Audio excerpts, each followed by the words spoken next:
খবরদার, রহমানের বান্দারা অন্যের রক্তে নিজের হাত রাঙায় না। Keep in your mind Malakar ভাইরা, অন্যের রক্তে নিজের হাত রাঙায় না। কিয়ামতের দিন আল্লাহ তাআলা সর্বপ্রথম বিচার করবেন এই রক্তের বিচার। যতগুলো রক্তের বিচার দুনিয়াতে হয় না, সেদিন লক্ষ কোটি মানুষের সামনে সেই রক্তের বিচার করবে কে?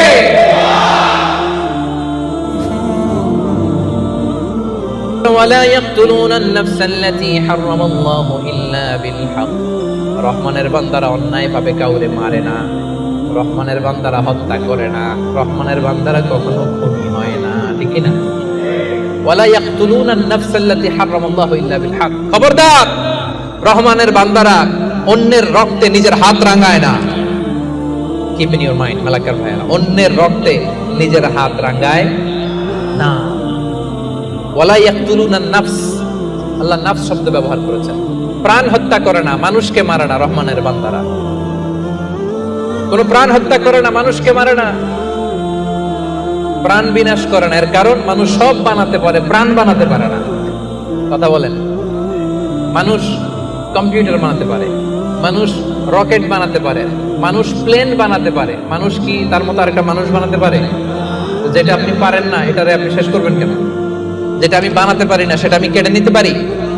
এজন্য খবরদার, রহমানের বান্দারা খুনি হয় না, অন্যের রক্তে নিজের হাতকে রাঙায় না। এটা বড় মহাপাপ।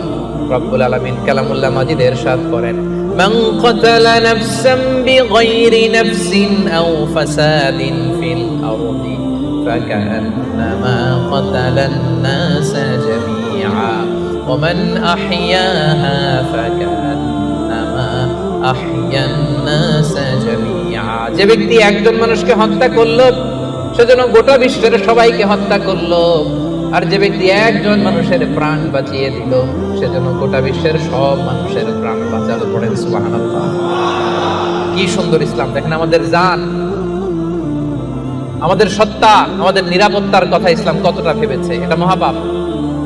খবরদার, অন্যের প্রাণ নাশ করা যাবে না, অন্যকে মারা যাবে না। তাইলে হুজুর, অন্যরে মারা যাবে না, আমি তো আমারে মারতে পারবো, আমি আত্মহত্যা করে ফেলি নাকি? হ্যাঁ, আপনি আপনার নিজেকেও শেষ করতে পারবেন না, কারণ রুহু আপনি বানাতে পারেন না, তাই রুহু কেড়ে নিতে পারেন না। মান কাতালা নাফসাহু বিশাইইন উযযিবা বিহি ইয়াউমাল কিয়ামা। অন্যকে হত্যা যেমনি পাপ, নিজ হত্যা মানে আত্মহত্যাও মহাপাপ। যে ব্যক্তি যে জিনিস দিয়ে নিজেকে হত্যা করবে, কিয়ামতের দিন ওইটা দিয়েই তার শাস্তি হবে। বিষ খেয়ে যে মারা যাবে, কিয়ামতের ময়দানে কঠিন বিষ শুধু সে খেতেই থাকবে। স্ট্যাবিং করে ছুরি ঢুকিয়ে যে মারা যাবে, ছুরি ঢুকাতেই থাকবে। গলায় ফাঁস লাগিয়ে যে মেয়েটা মারা গেল, ওর শাস্তি জাহান্নামে শুধু ফাঁস লাগাতেই থাকবে, লাগাতেই থাকবে। কিয়ামতের দিন আল্লাহ তাআলা সর্বপ্রথম বিচার করবেন এই রক্তের বিচার। সর্বপ্রথম বিচার হবে কাবিলের। আউয়ালু মান সান্নাল কাতলা ফিল আরদ। যে কাবিল, আদম আলাইহিস সালামের যে সন্তান কাবিল, এই পৃথিবীতে হত্যার প্রচলন চালু করেছিল। এই পৃথিবীর প্রথম হত্যাকারী খুনিকে বলেন তো? কারে মারছিল? এজন্য পৃথিবীতে যত হত্যাকাণ্ড, ওই হত্যার একটা পার্সেন্টেজ গুনাহ ওর আমলনামায় আছে না নাই? কিয়ামতের দিন আল্লাহ দুইটা বিচার দিয়ে শুরু করবেন। হাক্কুল্লাহ, আল্লাহর হকের প্রথম বিচার হলো নামাজ, আর হাক্কুল ইবাদ, বান্দার হকের প্রথম বিচার হলো রক্তের বিচার। রক্তের বিচার, যতগুলো রক্তের বিচার দুনিয়াতে হয় না, আল্লাহ সেদিন করবেন। এই পৃথিবীতে গুম আছে না নাই?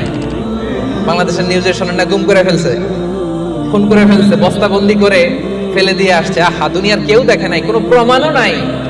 সেদিন লক্ষ কোটি মানুষের সামনে সেই রক্তের বিচার করবে কে?